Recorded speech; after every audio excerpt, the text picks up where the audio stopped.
I'm Bryan. And I'm James. And we're the Casual Try Hard podcast. Mm-hmm. And we're going to talk to you about the Final Adventure Challenger deck. It's sweet. All about getting value with green and black cards, which is right up James's alley. That's right. So, buckle in.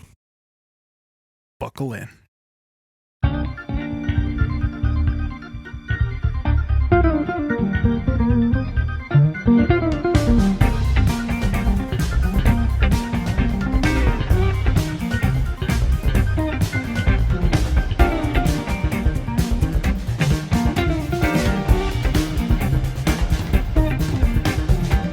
So next up, we have Final Adventure, the green-black adventures deck. Yes. I'm just going to sit back and let this happen. So this is an adventure deck that has a knight sub-theme. Yeah. So it's going to try to get value on like two axes. It's going to try to get you value with your knight synergies, and it's going to try to get you value off of Edgewall Innkeeper, rewarding you for playing creatures that have adventure, and just the fact that your adventure cards are for the most part just value. They're also for the most part just knights. Yes, they are knights. So it all kind of comes together here. Yep. The current adventure deck is Teamer. We are not going to overhaul this whole deck and make it Teamer. Take the two uncommons that you got in this deck and throw the rest in the trash can is not a good place to be. No. There have been a lot of very successful green-black adventure variants. Yeah. And we're going to kind of go down that path. I also played a version of this deck really early in Throne Standard. I believe I was just mono-black, though. I don't think I was... I was red-black. Red-black, yeah. But it did a very similar thing.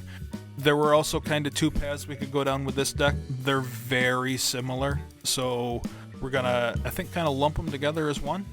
Fair enough. We'll just tell you about both branches, and you can kind of pick which pieces you like. So our notable inclusions, Knight of the Ebon Legion. Yep. The list comes with two of them, I believe. Okay. And they're like $6-7 a piece. Yeah, because they're like Pioneer playable on some level. Yeah. Yep. They are arguably one of the best one-drop black creatures that's been printed in a very long time. Yes. We have Murderous Rider. Yep. The adventure creature that has Swift End, which kills a creature or planeswalker, and you lose 2 life, and then just 2/3 life linker for 1 black. Also Pioneer playable. Yes, also Pioneer playable. Yep. Very good card. Yep. You have Vraska Golgari Queen. Also Pioneer playable. Yes. 4 mana planeswalker that gains you life and draws you a card if you sack a permanent. Yep. Minuses to basically abrupt decay something. And then the alt is some form of you almost win the game. Yeah, you almost win the game.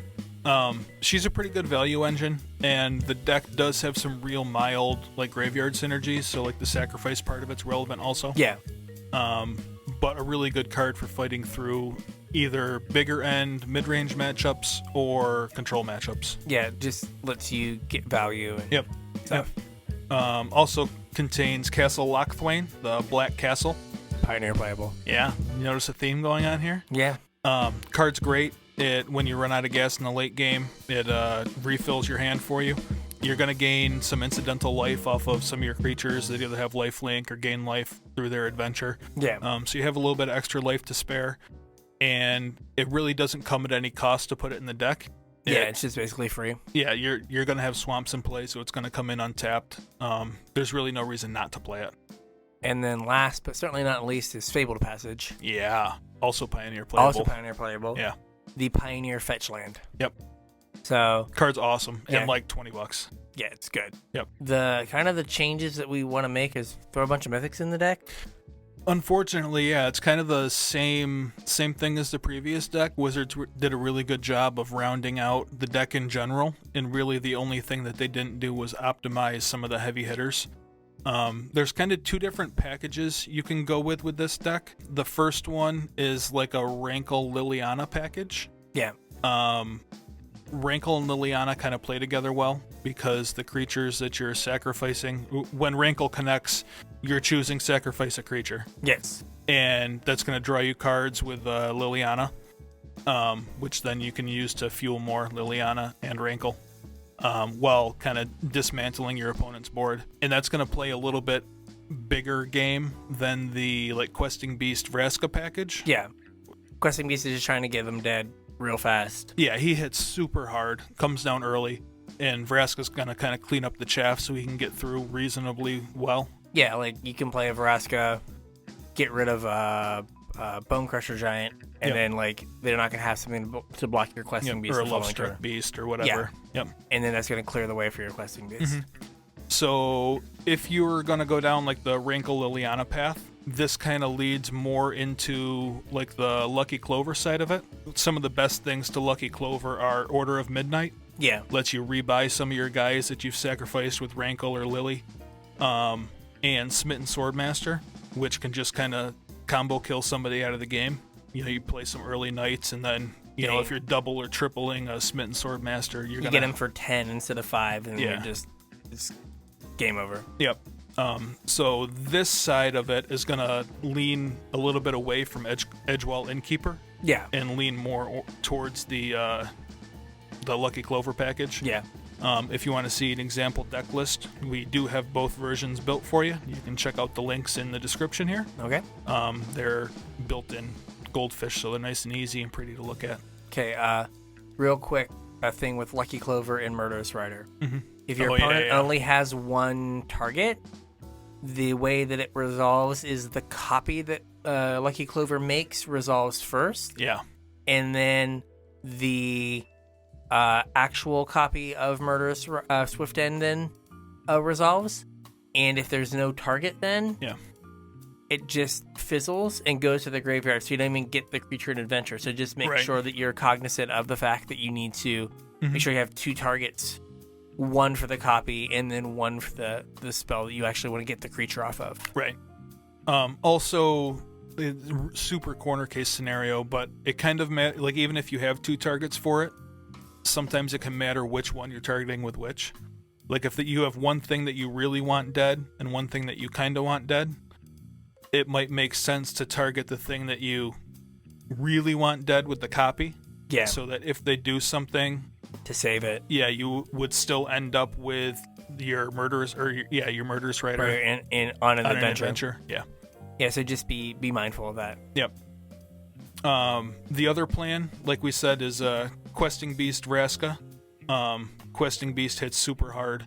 Yeah. He comes down quick, has haste, is kind of tough to block, and if you combine that with Vraska to kind of clear the way a little bit, he can end the game super quick. Yeah, so this version's just more aggressive in general. Right, and in doing so, you kind of want to lean a little bit more towards Edgewall Innkeeper to keep putting on the pressure. Yeah. Some of the best things to Edgewall Innkeeper are Foulmire Knight and Lovestruck Beast. Lovestruck Beast hits like a freight train, just like Questing Beast. So you're going to, when you play your Lovestruck Beast, you're going to draw a card. When you play your Questing Beast, you're going to draw a card. Foulmire Knight also kind of leans into this, where you're going to draw a card off Foulmire Knight, and then you're going to draw a card when you resolve it through the Innkeeper. Yeah. So it's a way to get some more value, but you're really looking to go like 1, 2, 3 Questing Beast. Yep.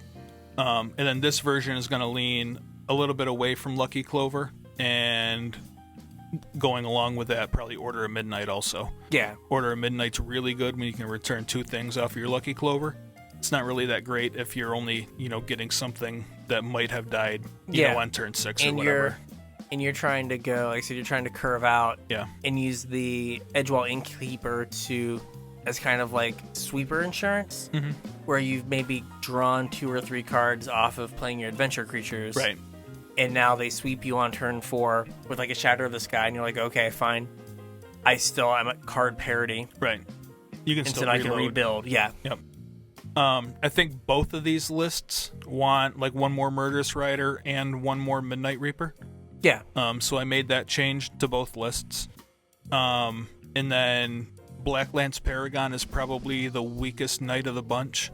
Yeah, and it doesn't have the adventure synergy. Right. Right? Like it's a card that gets played in like Red Black Knights because it says knight, but in this deck it's like you're an adventure deck that has a little bit of knight stuff going on. Yeah. And so it doesn't really fit all the way in the plan. Yeah. It's also a lot better like in the Red Black versions because of Fervent Champion. Yeah. Like Fervent Champion has first strike, so if you flash in a Black Lance Paragon, give it Death Touch. Yeah, the creature You just kill something. eat something, yeah. So that's probably the easiest cut is the Black Lance Paragon. So we cut both of those to make room for the Murderous Rider and the Midnight Reaper. Yeah. The sideboard looks pretty good for the most part. Probably wants some number of Shifting Ceratops for the blue decks, like the Tempo deck or like Blue-White Control or something. So I cut the Crawl Harpooners for those. Yeah. The Crawl Harpooner was there when this deck was popular to eat geese. Right. And there is less geese going on now. Much less. Honk. Honk, honk. Yes. Oko brought the honk with him when he left. Yeah. Screw you guys. I'm going home and taking my goose with me. And then it probably wants one more Planeswalker in the sideboard also to bring in against like either the big or mid-range or the control matchups. Yeah, that could be like Garrick. Yep. It could be Garrick. I didn't have Garrick in my list, but it could definitely be Garrick. Yeah, just big thing to generate some value. Yeah, like another Lily or Vraska, or like you said, Garrick's probably a pretty good inclusion. I really didn't think of that one. Yeah, there's also, what is it called? Harvest Sphere and the other side. The adventure creature that's 3 and a black, discard 2, and then like 5, and you get like a 5/5. 4 or 5. It's 7, right? Yeah. It's 5 black. Yep. But with the Lucky Clover out, it's just Mind Twist. Yeah. And so that's a card that comes in if you have that. Again, it's like a budget option against like Control. You go like Clover, and then when you like play your Harvest Sphere, you're gonna get at least 2 cards. Yeah. If not 4, and if you get 4 cards, I think the game just ends. Yeah, probably. It's like, oh, cool. Yep. You let that resolve, did you? Oh, you played a Teferi. That's cool. You didn't take all your cards. Okay, good talk. Yep, good talk. So that's something if you like. That's just like I think a common. Maybe it's an uncommon. Yeah, I think it's an uncommon. But that's just a card that, until you get some other things, could be in your sideboard and be very, very useful for you. And then you had one more note here. That if you wanted to, there is potentially a Jund build.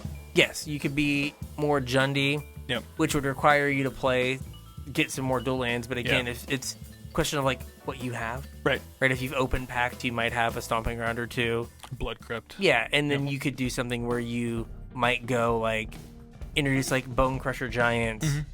And that's certainly the big add is Bone Crusher Giant. Yeah. To have that like other adventure creature. Yeah, I mean, that's one of the reasons why the Temur Adventure decks exist is because of Bone Crusher Giant Lucky Clover. Yeah.